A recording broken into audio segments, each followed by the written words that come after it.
All right, guys, welcome back to yet another episode of the Caffeine Octane Podcast. This show is brought to you by Ride Lounge, Atlanta's fastest growing vehicle storage and social club located in Peachtree Corners, with two more on the way, both in Milton and in Midtown. I'm your host, Grant Van Brewer. I've personally been attending this show for a decade plus, and I've been able to work with brands like McLaren, Porsche, BMW, and several others.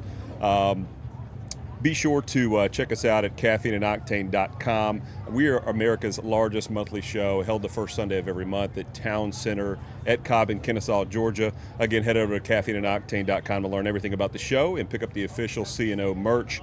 Today's guest is one of the most well-known and well-connected figures in the Lexus world nationally and right here in Atlanta. Please welcome Mike Forsythe. Hey, what's up, Grant? Welcome to the pod, brother. Thank you so much. Yeah, so I guess just as an opening for the Caffeine and Octane audience, who is Mike Forsythe, and how do you describe what you do? Great question. I would, love this country. My parents immigrated here, and I'm the guy that started off loving cars, right, like you and a lot of people here, and turned it into a business. And my first car, I still have. So. Oh, really? I still have. It's a 1992 Lexus ES300 manual. Really? Manual. I don't know that I've ever laid eyes on a manual ES300. That's pretty cool. So that sparked my passion. I was 18 years old. It was in my name. And I remember my father telling me, like, hey, this is either the dumbest thing you're ever going to do or it's going to motivate you to, make things happen in your life. Yeah. And I'm glad to say, one of my proudest moments is he said, I'm proud of you. You made something out of this. And from there, I started one of the first Lexus clubs, C-Lock, in Atlanta back in 2002. And even before that, I was running Club Lexus as a moderator. Now I'm the administrator of ClubLexus.com, which is the largest site. In between there, I've always been a Lexus fan. As I've gotten to know corporate and the dealers, just amazing people. Yeah. It makes you want to buy the car. And, working through Vossen, and I did some partnerships with Lexus at SEMA and things of that nature. That's right. And then when I went off on my own, started the Forsythe Group with marketing, instantly some of the most amazing people in my life reached out and said, hey, we're moving in this performance direction here with Lexus, and we've seen what you've done over the years, and let's have a conversation. And from there, you've seen, Lexus Racing USA. You see I have the hoodie on. Yeah, you're representing. Representing, which is now going to transition to Gazoo Racing. We'll talk about that in a minute. Yeah. But yeah, car, just in my blood. I remember my first car show in New York City, going to the convention center and just getting lost. And you're probably going to laugh, but the car that stuck to me most was like a Chevy Beretta. Oh, really? A GTZ. The wheels are the same color as the car. Back in the day, yeah. Back in the day. Those were cool. And I'm the kid that had the Porsche on the wall and the Lamborghini on the wall. I had never heard them, right? But just looking at them, they were beautiful cars. Yeah.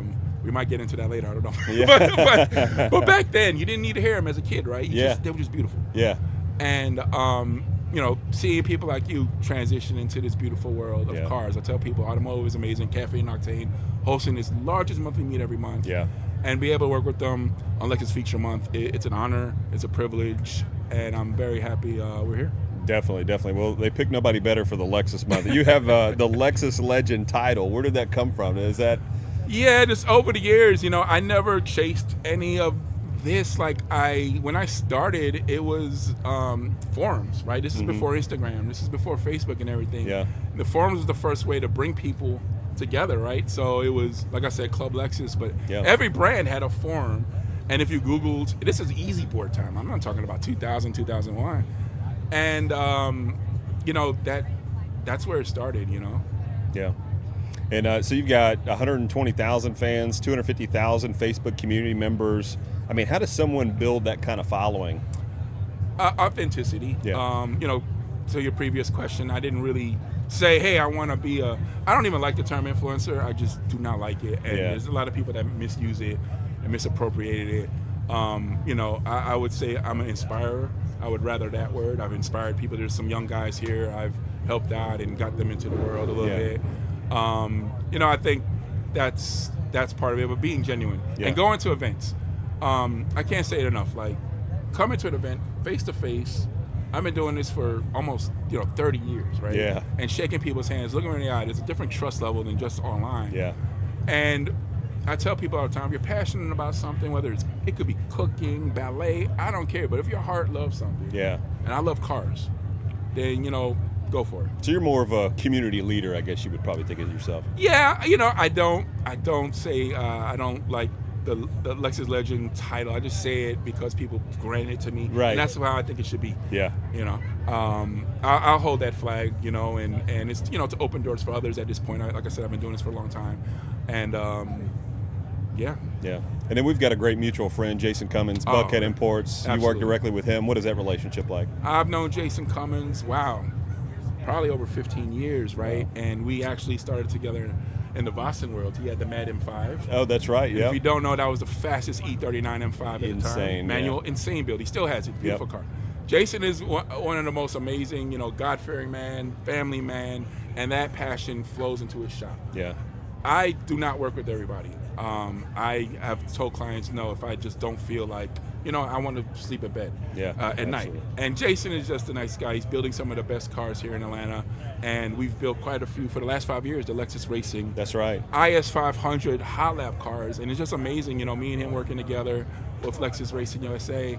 And these cars are all over IMSA series, taking people on these hot laps, 120, 130 miles an hour, 3 or 4 people in them, giving them joys and showing them Lexus in a different angle than they're used to seeing. Yeah. Jason's a huge part of that. I do his marketing and social media. That's, we've transitioned into a friend client relationship, and amazing. So bucketimports.com. yeah, absolutely. Bucketimports.com. There you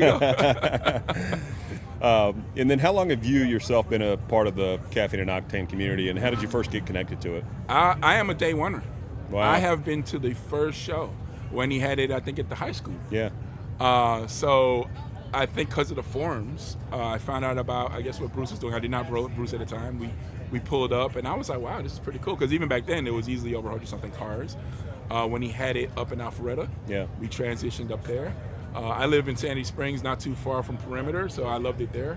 And I worked with Lexus, the area office in particular. We did a couple activations where Lexus USA brought out Enthusiast, and I was the partner that helped curate that for him. That's awesome. And today to be here in Town Center, I'm a day one. How long has it been? 18? You know what? Today is the 20th anniversary. No. Yes. Oh, that is beautiful. We walked right into that. We did. You can't teach that. They can't teach that. Totally unscripted, yeah. Well, congratulations to Bruce and Misty's been great, and everybody over the years, the volunteers. What an event. Absolutely. They've helped build my career over the years when I was selling exotic cars and stuff. So, hats off to them for sure. Absolutely.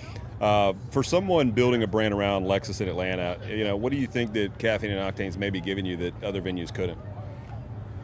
There's no other place, like even with my fan base, even with my network, right, for me to curate an event where I'm like, hey, there's going to be 10,000 people here. Yeah. That's going to take me some time. Yeah. And a lot of money, right? And to see every month in a reliable fashion, whether you are somebody that loves cars, whether you're a vendor, whether you're somebody that wants inspiration, whether you're somebody looking for employment.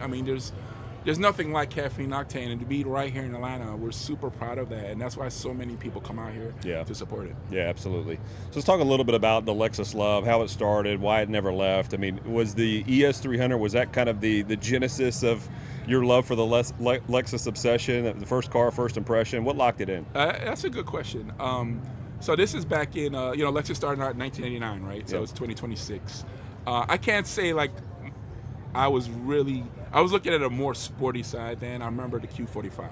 Yeah. And even the Acura Legend at the time, the NSX. But the SC really and the GS300, when those came out, I was like, wow. And I couldn't afford those cars at 18 years old, which we were probably like, well, how did you afford it? Yes, whatever. Don't ask too many questions. It was white on black. It was just like the brochure. And then it was a manual. I just got lucky. And I said, there's nobody probably with this. I'm going to get it. And I would have to say over the years when I wanted to transition to something cooler or better, Lexus was there. So when it was time for a coupe, I got the V8 SC400. And then at the time, I'll never forget the slogan, something wicked this way comes, the GS400 with the bubble eye. We used to call it the bubble eye Lexus. People, back in the 90s, a lot of you are younger, like Lexus and hip hop was really integrated. They were on the rap songs, and it was natural. These Jay-Z had the GS300. Jay-Z had a GS300. Big E had the LX4.5. Yeah. So that was part of it too. I'm still big in hip hop culture, sneaker culture, and then over the years, again, as my wife, I'll never forget, she's as supportive as ever. Shout out to Christine. My dad said, hey, you got to buy a Lexus. and she's a really good human being. We got an RX 400H, which was the hybrid. Nice. And then when it came time for, she before we had the kid, she had a modified GS 350. We needed a 4-door, and then we needed larger cars because we had a kid.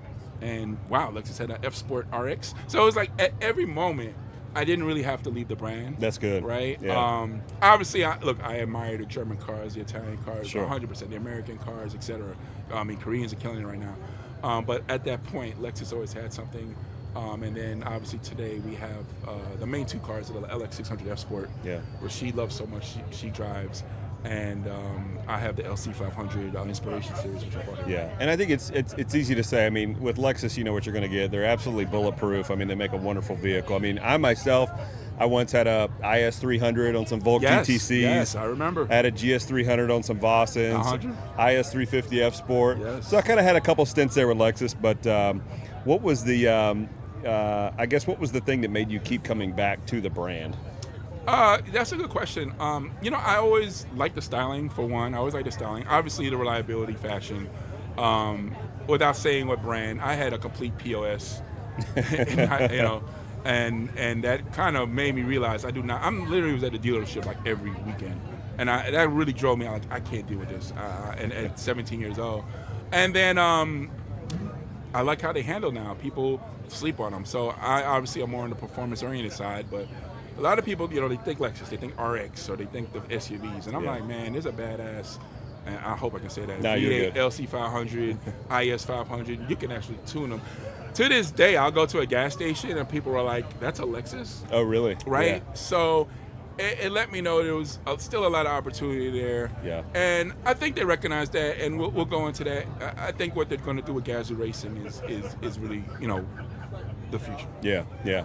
So going on to, you said you like the sporty side of Lexus. Let's talk about the F designation, when Lexus really got serious. I remember, it might have been, I think it was slightly before that time. I remember the L-tuned IS 300. Oh, wow. When that L-tuned, man, yes. I went and test drove one, couldn't afford it, kind of the same situation. Ended up buying a base car, but then later they came out with the ISF.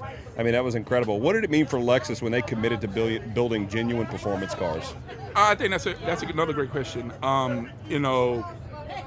You went to L-Tune. I think Lexus and Toyota, what a lot of people I don't give them enough credit for, they got some hardcore guys in there. Yeah. They created TRDs from the USA, and if you look at what they're doing today in NASCAR and the IMSA series and WEC and Le Mans, I mean, they won Le Mans with 5, I'm talking about two more on the Toyota side. There's a lot of car enthusiasts there. So I think they saw that. You might remember like the IS 430 that kind of built the SEMA car. Yeah. They put the V8 in there. It's kind of hinting that, hey, we can do something. And a lot of people might understand when the ISF wasn't really a planned product, right? That was a passion product. LFA was supposed to be the first F car. But when they presented this, hey, we're going to do the old school American, take the big V8, put it in the smallest car we have. And, it really launched. I mean, I have a beautiful ISF here today in the future. And that car, I'm not going to say it was the best in class, right? The M3 was still killer, C63, everybody. But it showed that, hey, in Japan, we can compete at this level. Yeah. And it got a lot of attention. It launched F Sport after that. And it was great to see that focus instead of, all the different L-tune. And sometimes you had to put the parts on yourself. Yeah.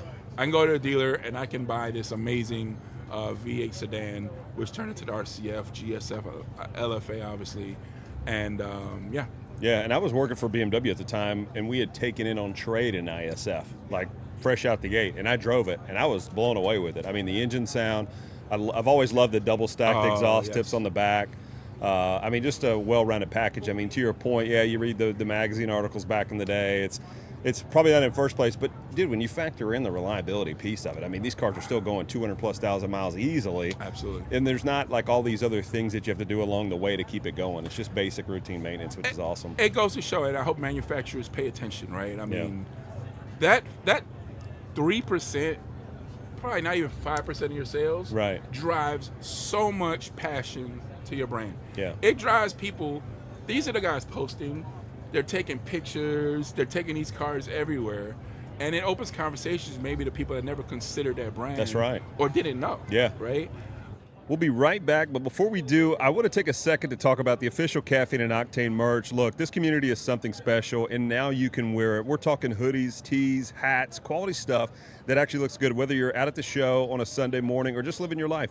Head over to caffeineandoctane.com, check out the full lineup, and rep the brand. We'll be right back. What's your personal F-car history? What all have you had? So I worked with Lexus on a few, and then I had an RCF for a while from them. Okay. So I built it. I put a Lexon kit, a Pexi exhaust. Nice. I tried to do blue wheels to match the blue trim on the car, except I had a red interior. But it was interesting to me because, and this is, 17, 8, I don't know, between 15 to 18 maybe. Mm-hmm. And it was interesting to me. Sometimes we can live in a glass house sometimes, right? And I'm assuming people would know what this is. And I'm going to meets. I went to, what's the Ferrari dealership? They had a Maserati. They used to do a monthly meet. Yeah, Ferrari of Atlanta. And people were like, what is this? And I was like, wow, y'all don't know what RCF is, right? I loved it. I love the big V8. I love the handling. If in a future, maybe I get the track edition, which, there's only a handful of those, Yeah. And I think, again, they to win a championship in IMSA with it, it wasn't really built to be a race car. And right. Amazing gearheads took this RCF, and for 7 years we're running it with Lexus Racing, and for it to win the championship in 2023, I think it really showed people, man, this is a really great option to have. It can compete, yeah. Talk to us a little about the GR series, Toyota and Lexus Car Performance. Shameless plug. I'm going to send this to the guys that get my friends at Gazoo Racing. Here we go. We're going to switch this up. There we go. All right, there we go. Put on my hats. I had to represent for Atlanta. That's what that was about. There you go. I'm excited. Look, I'm speaking for myself, right? So I don't want anybody to misinterpret what I say. Lexus F Performance it's done. That time has, and to me, this, I don't want to say this for me is almost a retirement, but this is a special day for me because I know this is it, and they've said it, they've alluded it. Lexus Racing has transitioned to Gazoo Racing. You see it worldwide, what they've done, and I think Japan and USA and all these countries around the world. A lot of people don't know Lexus is sold in over 80 countries. I got crazy Lexus gearheads in Australia and Italy and all over the world. Wow. And I think they see, we're going to take this energy from Toyota and Lexus and heck, people that used to own Scions and Toyotas, obviously the Supras. Yeah. Gazoo Racing is what it is. So you've seen the GR-GT3. Yep. That will be the new supercar, the leading flagship effort from that brand initially. And again, I say brand because Gazoo Racing is a brand. Brand, yeah. It's not a sub-brand. It's going to be. I understand some people have questions about where it's going to be sold, things of that nature, but it'll be badged a GR car.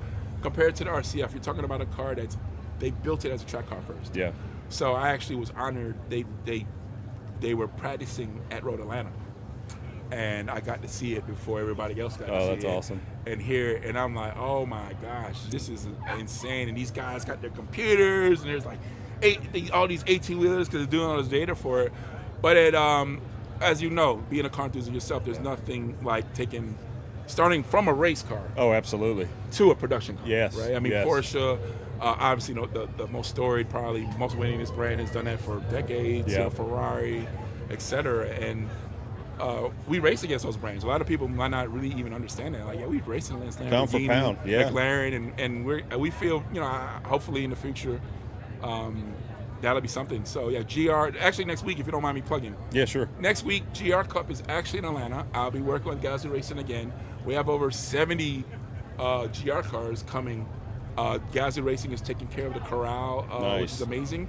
So if you're not doing anything next weekend, we'll be out there at SRO at GR Cup at Road Atlanta. Yeah, and did this all begin in the public eye with the GR Corolla specifically, in your opinion? Or, man, which is a great car, by the way. Unbelievable. Oh, it's unbelievable. It's crazy to think of Corolla like that. I know, right? If you look at what the story Toyota is saying, a lot of people missed Gazoo Racing. Akio Toyota had that. That was his baby since like IS300 days. So he's always kind of raced it behind the scenes and make a big deal out of it because his last name is Toyota, right? And a lot of people didn't realize like the LFA ran under Gazoo Racing back in the Nürburgring series, right? And I think it won class, I want to say. So it's always been there, right? And obviously as he's ascended to where he is in the company. He's a chairman still. He was obviously the CEO before that. Gazoo Racing he said, I want people that work here to love cars. Yeah. And I want people enthused like me about cars. And you can see that. If you haven't driven a GR86, man, that thing is a blast. Oh, yeah. You don't need 600 horsepower. You really don't, yeah. It's a blast. The GR Supra, obviously, on the internet, people, BMW, this and that. And I'm like, when has a BMW engine been bad all of a sudden? Yeah, right. we love BMW engines, right? So they put that engine in there, they collab. It allowed BMW to make a Z4. It's a great collab. Yeah. Allowed Toyota being the GR Supra. That car reviewed well, sold well. Arguably one of the best power plants in modern cars right now. I mean, a B58, I've got one of my wife's 5 Series. I mean, they make a ton of power. They're supremely reliable for a BMW engine. Absolutely. So, and then what's coming from Lexus on the performance side that the community should be paying attention to? Well, I think back to my previous question, I think Lexus is moving, obviously electrification. Okay. So Lexus Southern area has a ES 350e out here, electric car, and then they just debuted a TZ. I think and this again is just my from what I know, I think they've realized we're going to channel all this energy and performance into GR, right here, and Lexus is going to continue to be maybe what it originally was meant to be, right? Yeah. I think maybe this experiment is now over. Could it come back in 10, 15 years? Who knows? I mean, these guys are so smart. They're looking at all sorts of figures I can't even imagine and predictions, right? But as of now, I would say, if you're really interested, Gazoo Racing is where it's at for the future. But obviously in the past, what we're experiencing, I mean, our resale values are skyrocketing. Oh, yeah. V8s, normally aspirated, these LC500, RCFs, ISFs, they're commanding solid prices, and they continue to go up because people, I think, it's sad how that is, Grant, right? Well, now when something is gone,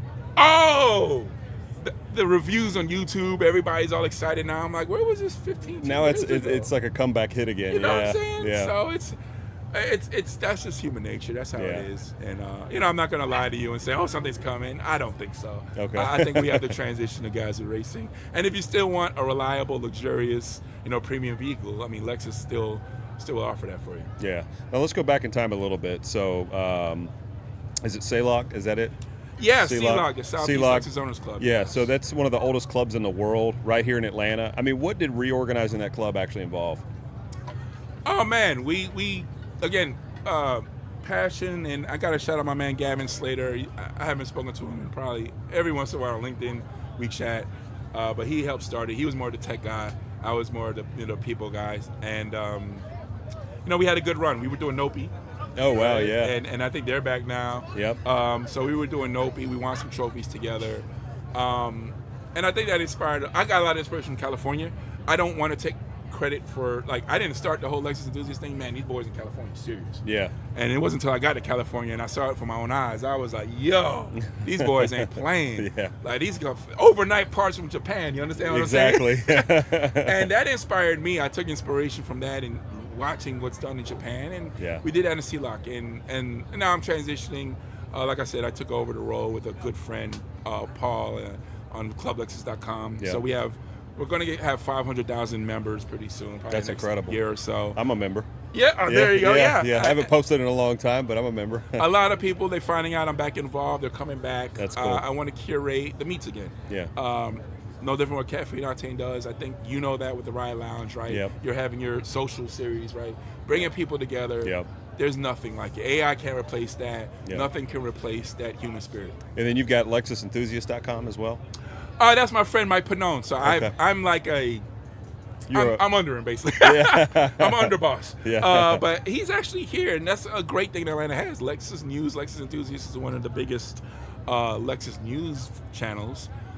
He brought his pristine RCF. It's completely stock. It's a rare spec, blue on white, 2021. Great guy, known him over the years. So, Nice. Atlanta has a lot of Lexus love here, a lot of Lexus experience. And a lot of people might not think that. You might think Cali, but I'm like, no, actually Atlanta. Yeah, Atlanta is definitely, I think, an unsung hero in the car community, in this nation. So I think so. I think, I have these VIP guys here. VIP culture is more known West Coast. Yeah. And I'm like, bro, Atlanta got like Larry and the Infamous Society crew and There's a lot of guys here that they really VIP modify their cars, and you're like, Atlanta? Oh, and they're heavy hitters, yeah. Heavy hitters. I mean, whips by Wade. We got the big wheels here. We got the lowriders here. Yeah, I saw that. The big trucks. I mean, Atlanta has such diverse flavor. We have the diverse food, the diverse people. Yeah. And it's great to see it in one location at Caffeine Octane every month. Yeah, I think a melting pot is an understatement. Absolutely. And so you got the Forsythe Group, so from Voss and Wheels to your own agency. Yes. What does the agency actually do, and who are the clients, if you can share that with us? Very good question. I've done a lot of work over the years with different clients, mostly in automotive, but I've branched out to restaurants. So I started my own marketing firm. I specialize in social media management, obviously increasing your company's engagement, branding. I've done activations, obviously car shows. We've built cars with Jason. I can move fast and fluid, which I think is an advantage. There's a lot of larger agencies that are great at what they do, but sometimes it's like, hey, I need something done tomorrow, and that's where I can come in and get it done. So it was 6 years last month. My wife, shameless plug for her, she has her own law firm, ForsytheLawFirm.com. So we both run around like crazy, but we both have a little more fluidity. Like, hey, you know what? F off. And then she keeps you legal. Absolutely, absolutely. So yeah, if you need anything social media wise or anything, to get your name out there in an authentic fashion, you can definitely give me a call. That's awesome. So we'll move into some rapid fire here to close. Greatest Lexus ever built, no debate. Absolutely, Lexus LFA was John Brown out here. Yeah, there we go. ISF or LC500, one for the rest of your life. LC500. Oh, nice. Best exhaust note in the Lexus lineup, past or present? I have a one-off Fujitsu exhaust from Japan. They actually build all the Super GT500 exhausts. I know Masahiro-san and them, they've been amazing. They built me a one-off Valvetronic. If you listen to my LC500, there's nothing like it. And then second, LFA. Okay, there we go.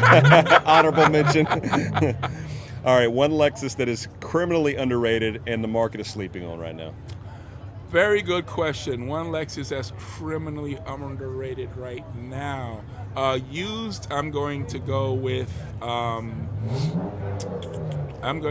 the IS 300 Sport Cross. Okay, nice. We have, I think, a row of these out here. There's a few of those manual ones out there too. There's a few of them. You can manual swap them. You can, turbo them easily. You got a little bit extra space. 2JZ, easy install. So I think that's great. And new, I helped launch with Lexus. You asked me about my clients earlier. Obviously, Lexus. I worked with Toyota, GR, Bucket Imports, my guy RSR, Novatech. Yeah, RSR, Novatech, yeah, that's a big one. And I would say that the 2026 IS350 has an all-new interior. Nice. They actually redid the suspension. I know some people are complaining about the front. If you don't like how the front look, get black. Yeah, or just wait a few more years, we'll change it. We'll change it, and I think that's great. So, and then some of my clients, NIA Auto Design, PMD Driven, they can transform that car for you if you don't like it. I think that's a really good driving car. Yeah. And then what does Caffeine and Octane mean to you in one sentence? Oh, I say love, man. Yeah. Every time I come here, it takes me away from whatever. Until my voice gets hoarse, I'm answering a bunch of questions. But no, not you. I'm just saying in general. Yeah, for sure. There's so much love here. I know Ty and the Daily Driven crew. Right. I mean, the Hyundais, right? You would never think. 20 years ago. Here they are here, the old schools, right? It's so much just love here, man. Yeah. Meeting people you haven't seen maybe 15, 20 years pop up. That's right. Seeing us transition, seeing our kids out here. You know what I'm saying? For sure. And to me, that's love. And they're getting inspiration out here. Families, I mean, to me, that's the one thing I would say. I love that. And where can people follow the Lexus world through your eyes? Mike Forsythe. So if you put it on Instagram, on YouTube, or whatever, you should see my information. It's FORSYTHE. Always remember the E at the end. Pretty easy to find. And if you go to my Instagram page, I even have my phone number on there as well. I've held myself, that's been one of the successes, being accessible to people, and happy to work with great, amazing people and showing not just the Lexus culture, but car culture as a whole. Awesome. Mike, appreciate you joining us, brother. Thank you so much, man. Absolutely. Appreciate it.